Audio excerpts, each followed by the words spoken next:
जिस एयरलाइन के पिछले 10 साल के लॉसेस 70,000 करोड़ से ज़्यादा है, उस एयरलाइन को इंडिया के सबसे बड़े बिजनेस ग्रुप टाटा ने क्यों खरीद लिया? इसके पीछे एक बहुत बड़ी कहानी है जो जेआरडी टाटा से शुरू होती है। लेकिन फिर ऐसा क्या हुआ कि गवर्नमेंट ने उस कंपनी को फोर्सफुली अक्वायर किया, जिस पर जेआरडी टाटा नाराज हुए और उन्होंने ये तक कह दिया कि my friend Nehru stabbed in my back.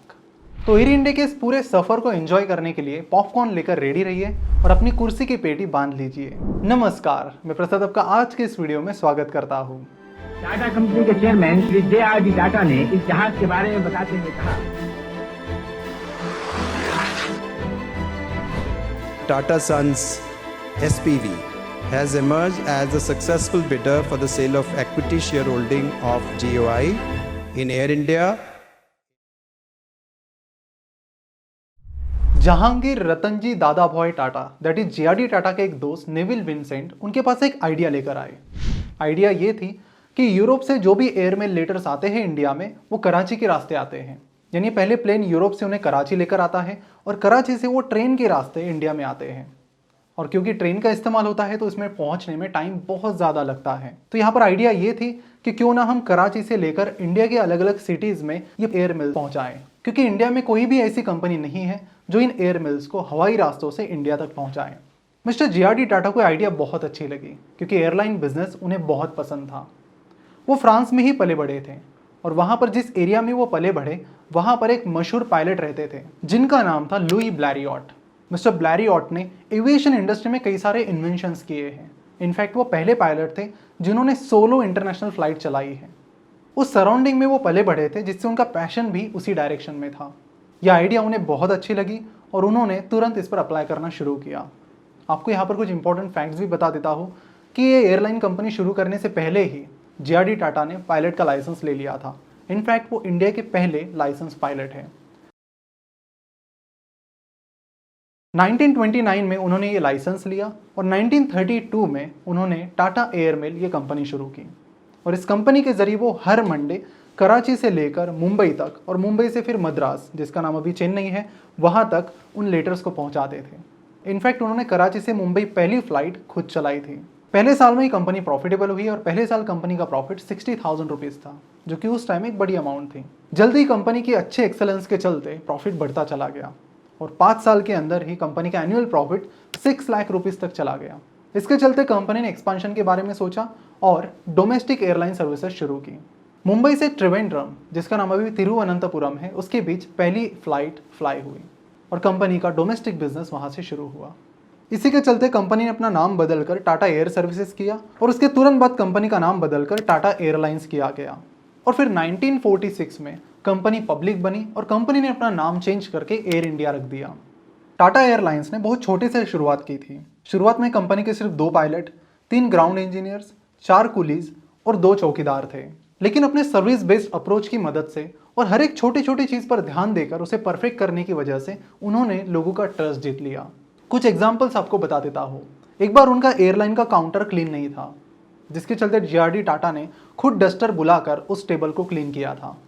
साथ ही एक बार उन्होंने ये भी देखा कि एक एयरक्राफ्ट का जो टॉयलेट है वो क्लीन नहीं है। उन्होंने खुद उसे क्लीन किया और सबको बताया कि ये सारी मेरी प्रायोरिटीज़ हैं और इसे आपको हमेशा ध्यान में रखना होगा। एयरलाइन की पंक्चुअलिटी पर वो खास ध्यान रखते थे और अपने एयरलाइन की पंक्चुअलिटी उन्होंने 99.4% मेंटेन की थी।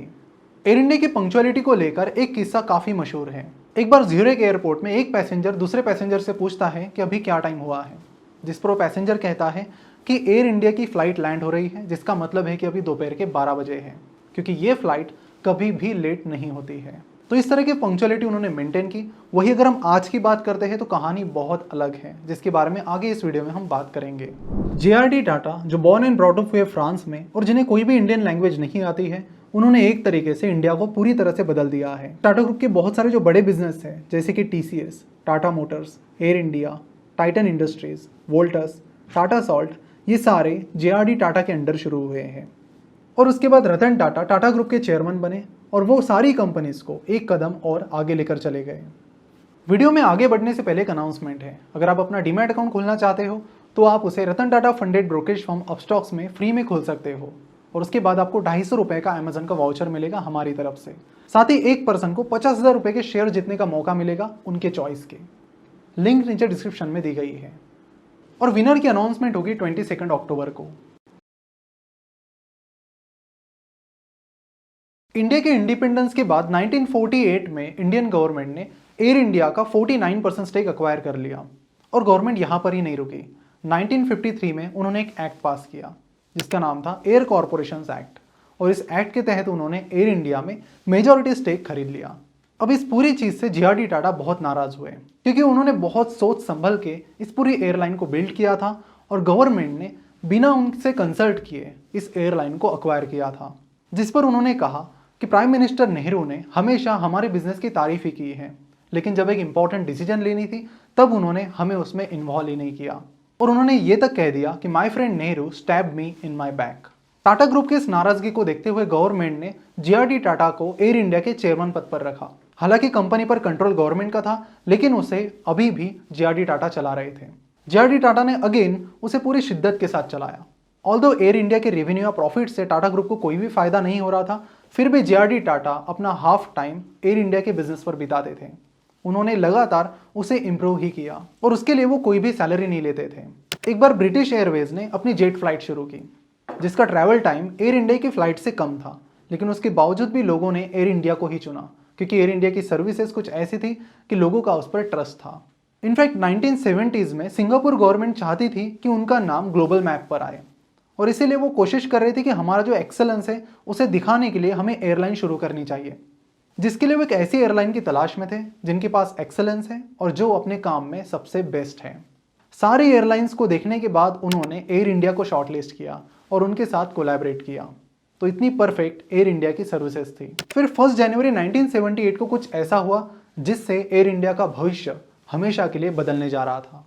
1 जनवरी 1978 को एयर इंडिया के एक प्लेन का एक्सीडेंट हुआ जिसमें सारे 213 पैसेंजर्स और क्रू की डेथ हुई, जिसके बाद तब के प्राइम मिनिस्टर मोरारजी देसाई ने अगेन जे.आर.डी. टाटा से बिना कंसल्ट किए उन्हें चेयरमैन पद से हटा दिया। इस पर जे.आर.डी. टाटा इसलिए नाराज हुए कि उन्हें हटाने की जो डिसीजन है वो पब्लिक तक पहले पहुंच गई और उन तक बाद में। जब ये न्यूज़ पब्लिक हुई तब जे.आर.डी. टाटा जमशेदपुर में थे और तब वहां पर एक व्यक्ति ने उन्हें पूछ ही लिया कि आपकी एग्जिट हो गई है, आपको कैसा लग रहा है। उस पर उन्होंने कहा कि I feel as you would feel if your favourite child was taken away. JRD. Tata को चेयरमैन पद से हटाने के बाद कंपनी के एमडी ने भी रिजाइन करना शुरू किया और कई सारे टॉप ऑफिशियल्स ने रिजाइन किया। कंपनी के पायलट्स और कैबिन क्रूज ने प्रोटेस्ट किया ताकि जे.आर.डी. टाटा को वापस लाया जाए। फिर 1980 में जब इंदिरा गांधी की गवर्नमेंट आई तो उन्होंने जे.आर.डी. टाटा को अगेन एयर इंडिया के बोर्ड पर रखा और 1986 तक उन्होंने एयर इंडिया का बोर्ड सर्व किया। और फिर जे.आर.डी. टाटा के जाने के बाद 1990s से एयर इंडिया का डाउनफॉल शुरू हुआ। जिन चीज़ों के लिए एयर इंडिया जानी जाती थी वही चीज़ों पर कंपनी की परफॉर्मेंस खराब होती चली गई। कंपनी जानी जाती थी अपने ऑन टाइम परफॉर्मेंस के लिए और अपना ऑन टाइम परफॉर्मेंस टाइम उन्होंने 99.4% मेंटेन करके रखा था, जो कि रिसेंट डेटा के अनुसार 71.9% पर आ गया है, जो कि वन ऑफ द लोएस्ट है पूरी एयरलाइन इंडस्ट्री में। अगेन जिस सर्विस के लिए कंपनी जानी जाती थी वो सर्विस अब नहीं रही। कैंसलेशन टाइम भी यहाँ पर बहुत ज़्यादा बढ़ गया है। 100 में से लगभग 9 फ्लाइट्स रिसेंट डेटा के अनुसार कैंसिल होती है और इन्हीं चीज़ों के चलते लोग एयर इंडिया की फ्लाइट्स बुक करना पसंद नहीं करते हैं। जब हमने एयर इंडिया की फ्लाइट कैंसिलेशन के पीछे के कारण ढूंढने शुरू किए तो कुछ शॉकिंग चीज़ें यहाँ पर पता चली। यहाँ पर कई सारी एम्प्लॉयज़ में सरकारी काम की मेंटेलिटी आ गई है, जिसमें कई बार जब वो जॉब के लिए लेट हो जाते हैं तो उनकी वजह से यहाँ पर फ्लाइट्स भी कैंसिल हो जाती हैं। और फिर इन्हीं चीज़ों के चलते ट्रस्ट कम होता चला गया और इसीलिए लॉसेस भी बढ़ते चले गए। और यहाँ पर कुछ शॉकिंग डिसीजंस भी लिए गए। 2008-9 में कंपनी ने 50 एयरक्राफ्ट बाय किए। बाद में उन्हें पता चला कि इतनी तो हमें ज़रूरत ही नहीं है। फिर कुछ एयरक्राफ्ट हमेशा के लिए पड़े रहे और उससे कंपनी पर बर्डन बढ़ता चला गया और इन्हीं सब चीज़ों के चलते कंपनी के एक्सपेंसेस इस तरह से बढ़ गए और लॉसेस भी कुछ इस तरह से लगातार बढ़ रहे हैं। और इसीलिए गवर्नमेंट ने आखिरकार ये डिसीजन ले ही लिया कि कंपनी को हम बेच देते हैं। एयर इंडिया की खराब परफॉर्मेंस के चलते अटल बिहारी वाजपेयी ने एयर इंडिया को बेचने का प्लान बनाया। तब अपोजिशन ने यानी कांग्रेस ने उसे अपोज किया। बाद में 2013 की कांग्रेस गवर्नमेंट ने एविएशन मिनिस्टर अजित सिंह ने एयर इंडिया को बेचने का प्लान बनाया, जिसमें उसी बीजेपी गवर्नमेंट ने उसे अपोज किया।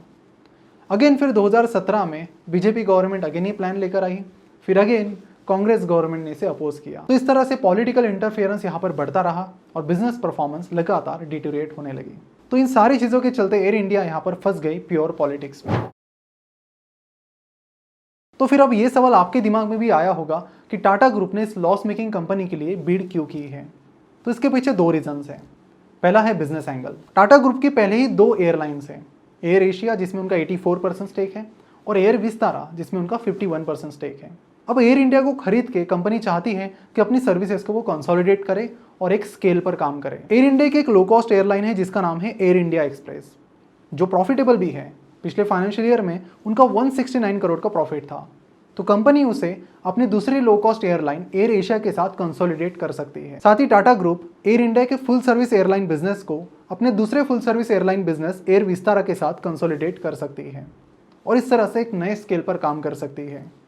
एयर इंडिया, एयर विस्तारा और एयर एशिया, इन तीनों को मिलाकर इनके पास मार्केट शेयर हो जाएगा लगभग 26%। एयर इंडिया के पास इंडिया में और इंडिया के बाहर बहुत ज़्यादा पार्किंग लॉट है, इनफैक्ट ज़रूरत से भी ज़्यादा, और उनके पास एयरक्राफ्ट भी बहुत ज़्यादा है जिनकी उन्हें ज़्यादा ज़रूरत नहीं है। वही टाटा ग्रुप की दूसरी एयरलाइन कंपनीज को उनकी बहुत ज़्यादा ज़रूरत है। तो इन सारी चीज़ों को देखते हुए टाटा ग्रुप के लिए एक बहुत बेहतरीन कॉम्बिनेशन बन सकता है। दूसरा रीज़न यहाँ पर है इमोशनल फैक्टर। जैसे कि हमने देखा कि एयर इंडिया JRD टाटा का फेवरेट चाइल्ड था और टाटा ग्रुप चाहती है कि वो फेवरेट चाइल्ड उनके पास आए। लेकिन जब भी बिजनेस में इमोशनल डिसीजंस होते हैं तो उसके कुछ ड्रॉबैक्स भी होते हैं। एक एग्जांपल की बात करते हैं। टाटा ग्रुप से रिलेटेड एक स्टोरी बहुत पॉपुलर है जिसमें डिसीजन ली गई थी थोड़े इमोशनल फैक्टर्स को यूज करके। एक बार रतन टाटा अपना टाटा मोटर्स का बिजनेस बेचने के लिए बिल फोर्ड के पास गए थे। तो बिल फोर्ड ने उनसे कहा कि जब आपको पैसेंजर बिजनेस चलाना ही नहीं आता है तो फिर आपने शुरू ही क्यों किया। और उसके बाद रतन टाटा बहुत नाराज हुए और नाराज होकर इंडिया आकर उन्होंने टाटा मोटर्स को अच्छे से चलाया और इंडी का लॉन्च की, जो कि काफ़ी हिट रही और बाद में कंपनी अच्छा परफॉर्म भी करने लगी। लेकिन उसी बीच फोर्ड ग्रुप की दूसरी company JLR, that is Jaguar land rover, अच्छा परफॉर्म नहीं कर रही थी और बिल फोर्ड कंपनी को बेचना चाहते थे। तब जाके मिस्टर रतन टाटा ने खुद JLR को खरीद लिया। तब बिल फोर्ड ने कहा कि आपने JLR को खरीद कर हम पे एक बहुत बड़ा फेवर किया है। लेकिन आपको बता दूं कि JLR का मेन मार्केट है चाइना, जहां पर कंपनी की सेल्स पिछले कुछ टाइम से बहुत खराब चल रही है और उसी के चलते कंपनी के जो लॉसेस हैं वो भी लगातार बढ़ते जा रहे हैं। इनफैक्ट टाटा मोटर में जो भी लॉसेस आ रहे हैं उसका मेन रीजन फिलहाल JLR है। तो एक टाइम जो बहुत बेहतरीन इमोशनल डिसीजन लग रही थी वो आज कहीं ना कहीं थोड़ी महंगी नजर आ रही है। एयर इंडिया की बात करें तो यहाँ पर इमोशनल फैक्टर के साथ साथ एक बहुत ही स्ट्रॉन्ग बिजनेस फैक्टर भी नजर आ रहा है। तो यहाँ से आगे एयर इंडिया कैसे ट्रांसफॉर्म होती है ये देखना बड़ा इंटरेस्टिंग रहेगा। अब आपको क्या लगता है कि एयर इंडिया को टाटा ग्रुप ने अक्वायर करने के बाद कंपनी की स्थिति पूरी तरह से बदलेगी या फिर JLR की तरह ही इसका कुछ हाल होगा? नीचे कमेंट करके जरूर बताइए। एयरलाइन इंडस्ट्री में पिछले 10 साल में 7 कंपनीज फेल हो चुकी है और साथ ही मिस्टर रिचर्ड ब्रैंसन भी यहाँ पर कहते हैं कि अगर आपको मिलीनियर बनना है तो आप $1 बिलियन से शुरुआत कीजिए, फिर एक एयरलाइन कंपनी शुरू कीजिए, आप ऑटोमेटिक मिलीनियर बन जाएंगे। तो अब यहाँ पर एयर इंडिया को अक्वायर करने के बाद क्या टाटा ग्रुप एयर इंडिया को पूरी तरह से टर्न अराउंड कर पाएगा या फिर नहीं, और वो मिस्टर रिचर्ड ब्रैंसन को यहाँ पर गलत साबित कर पाएंगे या फिर नहीं? नीचे कमेंट करके अपना ओपिनियन जरूर बताइए।